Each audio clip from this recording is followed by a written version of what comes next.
Hey, it's me, Maggie J, with another recap of the ongoing saga that is The Courtship. Episode 6 aired more than a week ago, the same week I went back to working outside of the house every day, so I don't have a whole lot of time for videos these days, and the show is kind of ticking me off, so I'm less than enthusiastic about reviewing it. But let's go ahead and talk about what happened here. In episode 6, Mr. Chapman really steps up and finds an innovative way to spend a whole lot of time with Nicole. He just goes to the castle, walks into her bedroom, and she lets him hang out all morning. This is exactly the kind of behavior she is looking for and loves that he brought her breakfast and then joined her in bed. Later, everyone goes to a bacchanal, which is basically a free-for-all party where they drink a lot of wine and read bad poems to each other and have a real great time. As the sun starts to set, Nicole and Mr. Chapman wander away together into the woods and then back to the castle where they spend the whole night together. She tried to be coy about it at first, but by the end of this episode, it is obvious they did the sex to each other. Now, maybe I'm thinking about this wrong, but why did Nicole agree to do a dating show like this if she was going to throw off the entire premise of the show at every opportunity? And if she's going to spend so much time alone with these guys, what is the point of having the court here? Well, they don't really have that big of a presence in this episode. Tessa is the only one of the court we see. She's in Nicole's room with her in the morning when Chapman shows up, and later she's at the Bacchanalia. While Nicole is off doing one-on-ones with the different suitors during the party, a few of them group up and talk to Tessa about Nicole. One of them asks what's her favorite food, and she says soup, which is a solid answer. Soups are awesome. Hungry Cones asks, what's the go-to move for when she's having a bad day? And Tessa says, loves a good soup. I'm sorry, what? Nicole loves a soup so much that it's her favorite food and the best thing you could do for her after a bad day? This is weird, and I'm even more confused about who Miss Cleary is. My aversion from reading articles about shows that I'm watching is really biting me in the butt right now, but I've been watching other reviews and reading comments and such, and I don't think any of us know exactly why this chick is here or what value she's contributing. The next day, the guys give Chapman the third degree about what he was up to all night long, but he doesn't give them hardly any info. Captain Kim would like to believe it simply got too late for him to make the long journey all the way over to the suitor's house, so Nicole let him rest his eyes in a spare room in the castle. Yeah, that's the ticket. Nicole and Mr. Judge go on a solo date later that day, but I think he may be painting himself into a sad little boy corner, which can be hard to escape from given how many other guys who are here not telling her they're still healing from their traumatic childhood. But a few minutes later, they are wrestling and kissing and rolling around in the grass and being super duper adorable. Captain Kim is also wrestling with himself. He's feeling very triggered by finding out about her and Chapman, and at the Elimination Dance, he asks Mr. Edwards to be added to the dance card. Bold move, Cap. So it's Captain Kim, Mr. Mumbre, and Mr. Bocciccio on the list for tonight.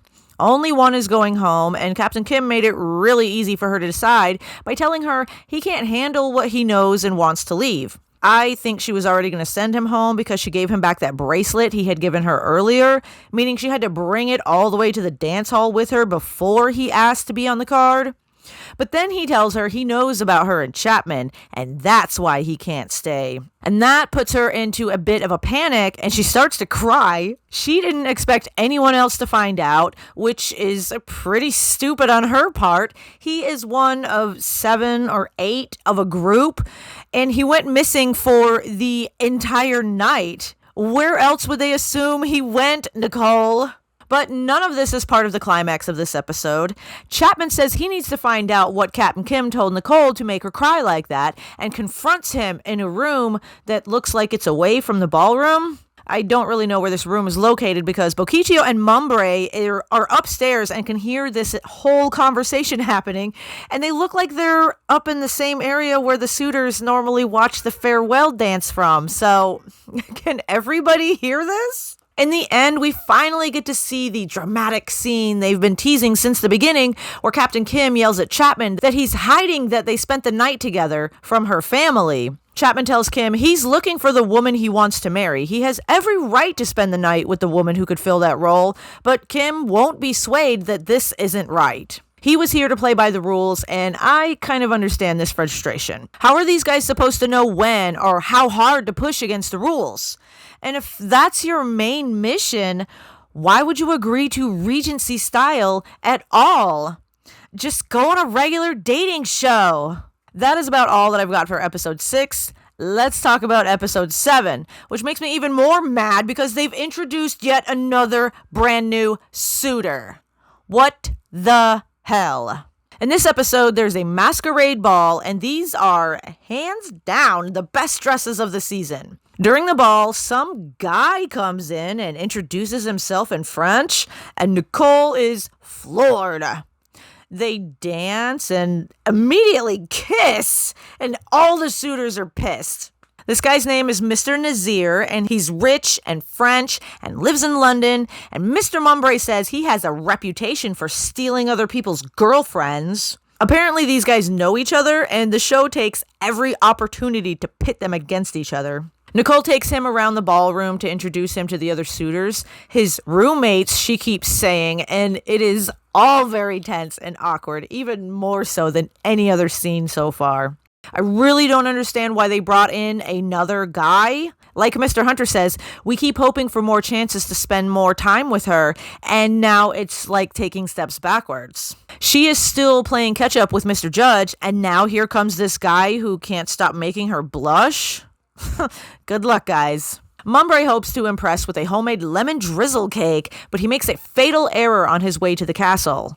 He stops to tell the other suitors what he's doing, and the new guy seems to think that a bigger cake will make a better impression. So shortly after Mumbrey shares a slice of cake with Nicole and the court and tells them about baking this special cake with his nan, in comes Nazir with a multi-tiered cake, flowers for Tessa, tea, a sword, and a box of wine for Miss Baker. Poor Mr. Mumbrey can only eat more of his cake as Nazir takes Nicole on a stroll through the gardens. Nothing of import happens, really. This guy just brags about himself. I don't like his attitude, so I don't care. After that date, Nicole gets a note and goes to meet Mr. Bocciccio, and they spend a while getting real about their lives and their preferences, and you can see that they're really enjoying this time together. But now it's elimination time, and Nicole is wearing a dress so similar to what she wore to the Masquerade Ball.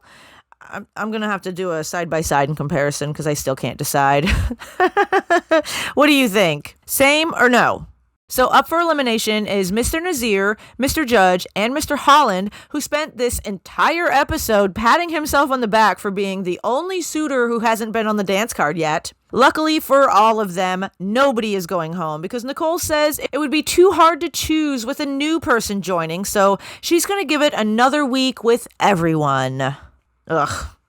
What in the world is going on here? I'm getting a bit bored by what is happening, and I am definitely annoyed. It's either really early in the game for her to be connecting with Chapman as she has, or it is really late in the game for there to be 8 suitors left. How many more episodes are in this series? If it's 8 more, I can't imagine it's going to hold my interest all the way through. I think letting it be known that filming would only be 2 months long, like when Bocciccio said falling in love in 2 months is unrealistic, because according to their own math, they're 7 weeks in now, but we're only halfway through the suitors? I can already tell it's going to come down to Chapman versus Bocciccio, and if she hooks up with Bocciccio, the rest of the suitors might as well call their own carriage.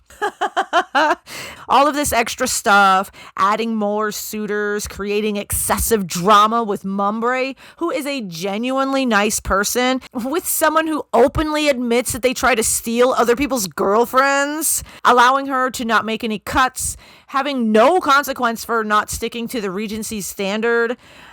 How is this any different from any other reality dating show on the air right now? Am I asking too much for a show to stick to the premise that it sold me? Okay, perhaps a dating show that sticks to the Regency style would be utterly boring, with all the chaperoning and promenading and such. That's kind of why I thought this show would be quicker at getting to the point.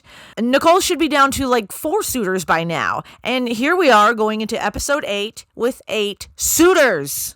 I'm kind of over it. And Peacock wouldn't let me watch through the previews for the next episode, so I have no idea what's going to happen next.